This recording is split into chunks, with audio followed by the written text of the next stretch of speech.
ઘરને વ્યવસ્થિત અને સુંદર રાખવા માટેના કેટલાક અસરકારક ઉપાયો અહીં આપ્યા છે. વસ્તુઓ માટે નિશ્ચિત જગ્યા નક્કી કરો. ઘર અસ્તવ્યસ્ત થવાનું મુખ્ય કારણ વસ્તુઓનો કોઈ ચોક્કસ ઠેકાણો ન હોવો તે છે.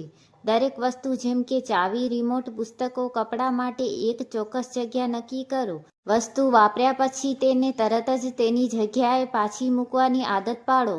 વધારાનું સામાન દૂર કરો. ઘરમાં જેટલી ઓછી વસ્તુઓ હશે એટલું જ ઘર વ્યવસ્થિત અને મોટું લાગશે. જે વસ્તુઓનો તમે છેલ્લે 6 મહિના કે 1 વર્ષથી ઉપયોગ નથી કરી રહ્યા તેને દૂર કરો. તૂટેલી કે બિનઉપયોગી વસ્તુઓ ફેંકી દો અથવા જરૂરિયાતમંદ લોકોને દાન કરી દો. રોજની નાની નાની આદતો. આખું ઘર એકસાથે સાફ કરવાને બદલે રોજ થોડું થોડું કામ કરો. સવારની શરૂઆત. પથારી ઉઠ્યા પછી તરત જ તે સરખી કરો. રાત્રિની સફાઈ. સૂતા પહેલા 15 મિનિટ ફાળવો જેમાં રસોડાની ઓટલી સાફ કરવી અને વેરવિખેર વસ્તુઓ પોતાની જગ્યાએ ગોઠવી દેવી. આ કરવાથી સવારે ઘર એકદમ ચોખ્ખું લાગશે. સ્ટોરેજ અને ઓર્ગેનાઇઝેશન. લેબલ લગાવો. રસોડાના ડબ્બાઓ કે કબાટના ખાના પર લેબલ લગાવો જેથી વસ્તુ શોધવામાં સમય ન બગડે. પારદર્શક ડબ્બાઓ. કઠોળ કે અન્ય કરિયાણા માટે પારદર્શક ડબ્બાઓનો ઉપયોગ કરો જેથી વસ્તુ જલ્દી દેખાય.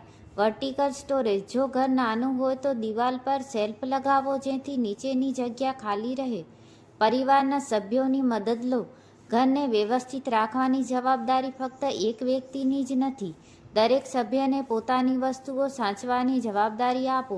બાળકોને નાનપણથી જ પોતાની રમકડાં અને પુસ્તકો યોગ્ય જગ્યાએ મૂકવાની ટેવ પાડો.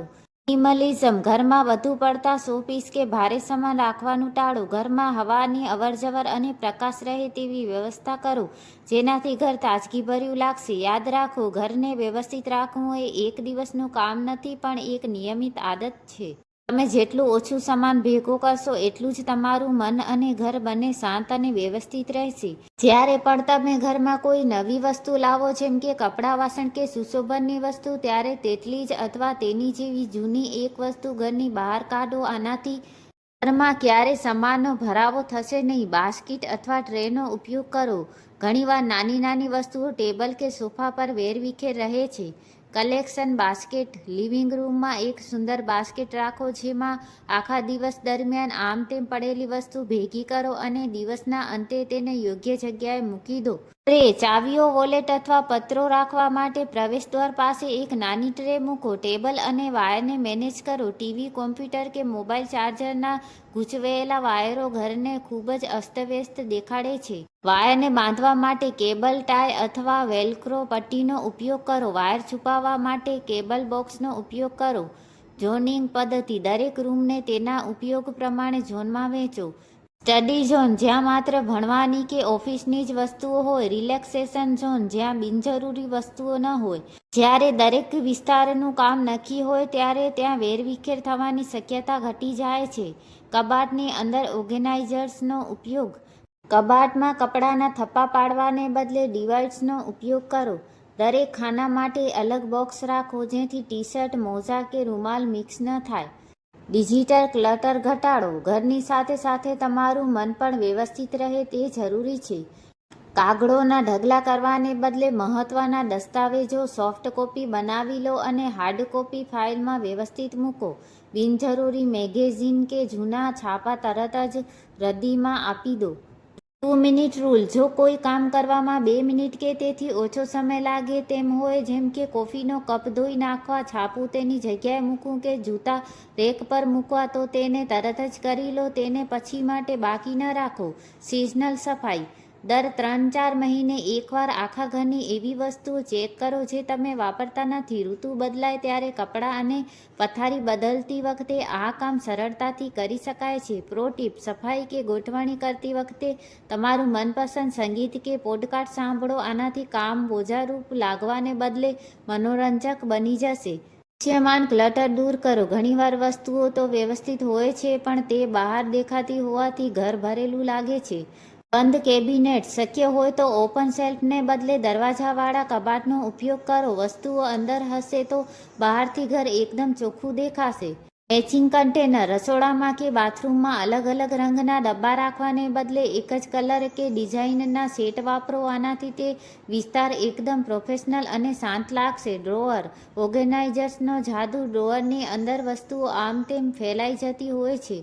નાના ખાનાઓ વાપરો જેથી મોજા, અંડરગાર્મેન્ટ્સ, સેનેટરી કે મેકઅપનું સામાન અલગ અલગ રહે. ડ્રોઅરમાં વસ્તુઓને રીતે ગોઠવો, ખાસ કરીને ટી-શર્ટ કે કપડાં, જેથી બધી જ વસ્તુઓ એકસાથે દેખાય અને નીચેની વસ્તુ કાઢતી વખતે ઉપરની વસ્તુઓ બગડે નહીં. હૂકનો મહત્તમ ઉપયોગ. ઘણીવાર આપણે જેકેટ, બેગ કે દુપટ્ટા ખુરશી કે સોફા પર નાખી દઈએ છીએ.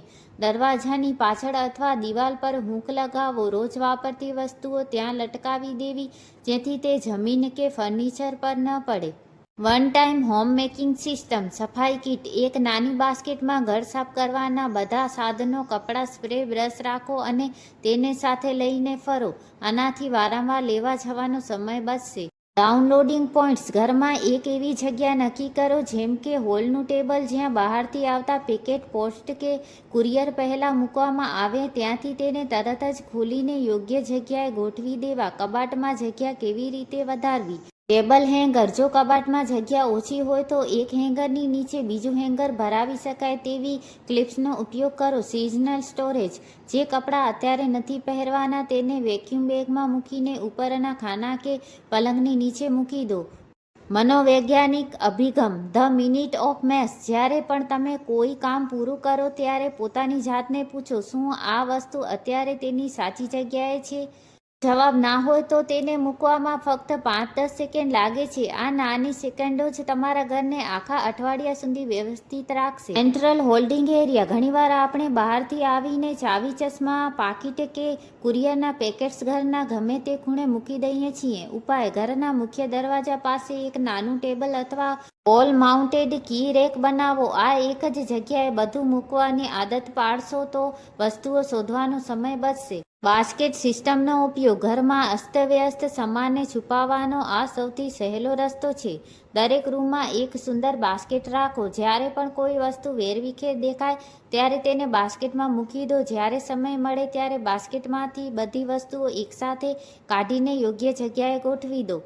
તમે પ્લાસ્ટિક કે લાકડાના કટલેરી ટ્રેનો ઉપયોગ કરી શકો છો. જો બજેટ ઓછું હોય તો જૂના કાર્ડબોર્ડના બોક્સને કાપીને પણ તમે ડ્રોઅરમાં ખાના બનાવી શકો છો. વર્ટિકલ સ્ટોરેજનો મહત્તમ ઉપયોગ. જ્યારે ફ્લોર પર જગ્યા ઓછી હોય ત્યારે દિવાલનો ઉપયોગ કરો. રસોડામાં મસાલાના ડબ્બા કે બાથરૂમમાં સાબુ, શેમ્પૂ રાખવા માટે દિવાલ પર ટાંગવાના હેંગિંગ ઓર્ગેનાઇઝર વાપરો. દરવાજાની પાછળ હૂક લગાવીને ત્યાં બેગ અથવા દુપટ્ટા લટકાવો. બેડરૂમ અને પલંગ નીચેની જગ્યા.